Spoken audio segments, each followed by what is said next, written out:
Welcome to the 700 Club. 100-mile-an-hour winds, 11 feet of storm surge. Hurricane Delta is barreling towards Louisiana just 6 weeks after Hurricane Laura slammed the state. It's the sixth deadly storm of the season to hit Louisiana in 4 months. And dangerous debris that's still on the ground from Laura could intensify Delta's destruction. Ben Kennedy reports. Preparing for Hurricane Delta, which has gotten stronger as it powers toward the Gulf Coast, packing more than 100-mile-per-hour winds and a storm surge of up to 11 feet as Louisiana prepares for yet another major storm this year. 6 storms in just 4 months. That's an oddity. Never seen that before. The state is still recovering from Hurricane Laura, which just hit 6 weeks ago. We are still reeling from the 5th strongest hurricane to hit the United States of America in modern history, the strongest hurricane to hit Louisiana in 150 years, and to have anything like this coming our way is very scary at the moment. Is this the one that's going to drop that tree in the house? Never dropped it before, but maybe this is the one. CBN contributor Chuck Holton is in southern Louisiana, where he says there's concern in the hard-hit city of Lake Charles about debris left behind by Laura. There are still about 1.5 million tons of debris laying around Lake Charles that will now become ammunition for Hurricane Delta and will make it that much more dangerous, even if the winds don't reach the same speeds as they did 6 weeks ago. Hurricane Delta is expected to be a Category 2 when it makes landfall. CBN's Operation Blessing will move into the area to help those hit by the storm. The greatest need, as always, is volunteers for our teams down there. As far as the families in the area, the greatest need then will be for food and water and proper housing for them, making sure that if the wind is as bad as Hurricane Laura, that we have people in place to do tarping and debris removal. Delta is predicted to make landfall near Lake Charles Friday evening on Louisiana's southwest coast. Parts of the state are under a mandatory evacuation, but some have decided to stay and brace for the worst. Ben Kennedy, CBN News. It's certainly been an incredible year, but Operation Blessing, we're there in your name. We're on the ground now, Lake Charles, in Louisiana. And if you want to be a part of the relief effort for those people, they're in desperate need. It's incredible. Can you imagine going through 6 storms in just, a few months? It's absolutely incredible. If you want to be a part of it, call us, 1-800-700-7000. Just say, I want to give to the Operation Blessing Disaster Relief Fund. You can also write to us, CBN Center, Virginia Beach, Virginia, 23463. Or you can go to cbn.com. There's a place on the giving page where you can designate your gift to disaster relief. In other news, a plot to kidnap the governor of Michigan has been stopped by federal agents. John Jessup has that story from our CBN News Bureau in Washington. John? Thanks, Gordon. Governor Gretchen Whitmer said, I never could have imagined anything like this after authorities announced charges in an alleged scheme that involved months of planning and even rehearsals to snatch her from her vacation home, along with another plan to try to start a civil war. 13 members of 2 militia groups were charged in federal and state courts for the plots. They were angry over her coronavirus lockdown restrictions. Whitmer attacked President Trump, saying his words inspire extremists.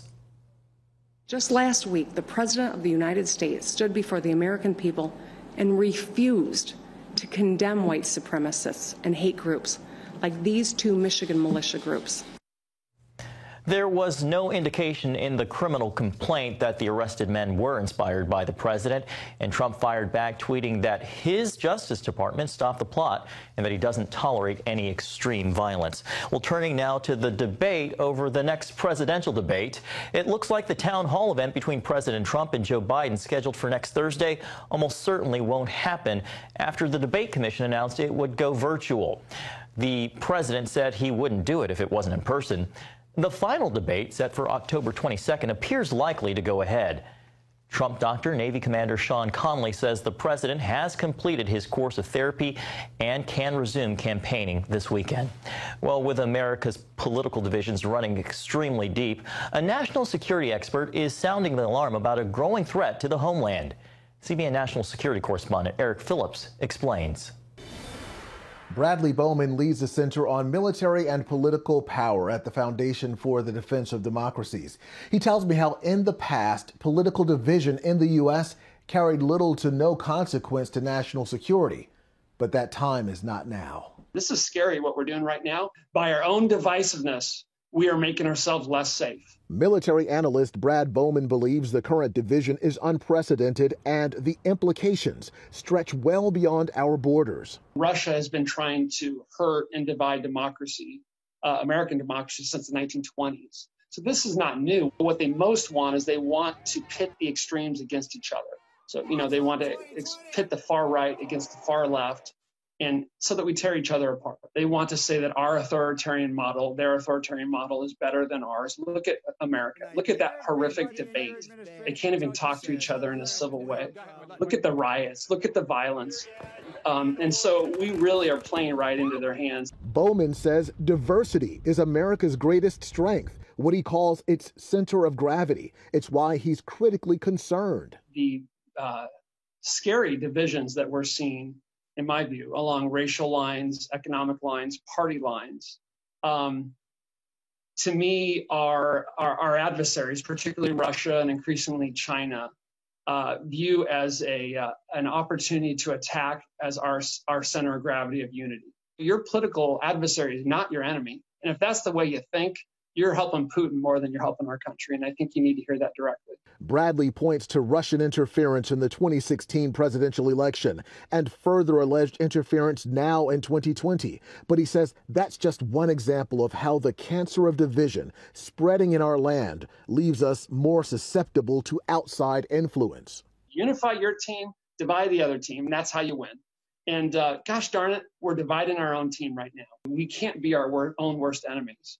We should not do Vladimir Putin's work for him. Bowman is quick to point out that there is room for robust disagreement within our democracy. He says that's not what weakens us.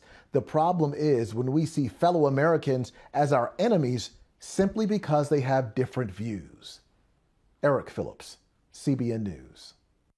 A timely and important reminder. Thanks, Eric. Well, given all the news here in the United States, you may not know that the nations of Armenia and Azerbaijan are at war. The conflict began in late September, reigniting a decades-old dispute over a region called Nagorno-Karabakh. Azerbaijan claims the area, although most living there are Armenian. And while it may be a small conflict now, CBN's Chris Mitchell explains why some fear it could grow bigger. In the midst of heavy artillery fire, thousands of refugees are fleeing, while others seek shelter inside the war zone. Bombing.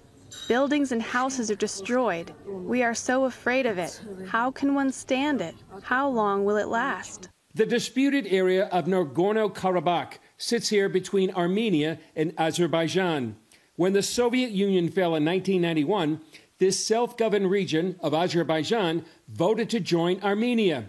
Shortly after, growing tension between Armenian Christians and mostly Muslim Azeris led to war. An estimated 30,000 died in that war. When the fighting stopped, Armenian forces controlled Nagorno-Karabakh, while the international community recognized it as part of Azerbaijan. The conflict remains unresolved to this day. As for this current conflict, both nations blame the other, while the UN is calling for it to end. Many Armenians view this fight through the lens of the 1915 genocide, when Turkey slaughtered 1.5 million Armenians. To me, there is no doubt that this is a policy of continuing the Armenian genocide and a policy of reinstating the Turkish Empire. Family Research Council senior fellow Leela Gilbert told CBN's Gary Lane it's more than a territorial dispute. And it's usually referred to as ethnic or territorial, but it is clearly a religious, and at this point, Turkey has jumped in with mercenaries, actually jihadis, and this is making it all the more volatile. his agenda is a neo-Ottoman empire, as far as anyone can tell, with him as the caliph. And that's why Turkey's President Recep Erdogan takes this stance. With all our capability and all our heart, we will continue to be by Azerbaijan's side. French President Emmanuel Macron accuses Turkey of sending Syrian jihadists to the fight. And international human rights advocate Baroness Cox reports that Turkey is now controlling air operations for Azerbaijan. CBN News has learned several European parliaments are discussing telling Erdogan they will not come to the aid of Turkey as a NATO member if requested, and are urging the U.S. to do the same. The UN, Russia, and the U.S. have called for a ceasefire, but Azerbaijan says it will be conditional on Armenia's withdrawal from Nagorno-Karabakh. Armenia, a declared Christian nation since the year 301, and its people see this as a struggle for survival, with nowhere to turn but to God. Sergei Rakova of Mission Eurasia is calling on intercessors to contend for the spiritual destiny of Armenia. I'm speaking on behalf of the Christian nation of Armenia now and challenging the entire Christian family around the globe to pray, to support, to remember them when they are trying to defend their sovereign territories in their nation now. In the meantime, the fighting rages on. Chris Mitchell, CBN News, Jerusalem. Thanks, Chris Gordon. Increasingly, we're seeing Turkey become involved in foreign conflicts. Well, they're getting involved in more of the conflicts right on their border, and Erdogan definitely wants to reestablish the Ottoman Empire.